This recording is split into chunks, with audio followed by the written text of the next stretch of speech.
Bike speed મોટરનો એક prototype છે. એમાં એક સિમ્પલ ને સાદું ટોટલ અને મોટર કંટ્રોલથી આપણે ઓપરેટ કરી શકીએ છીએ.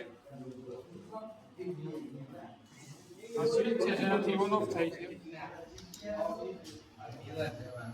આપણે ટોટલ આપીએ એટલે મોટર ફરે છે. આ બ્રેક છે જે મોટરને થ્રોટલમાંથી જે પાવર કન્વર્ટ થતો હોય એ મોટરને બ્રેક મારે છે.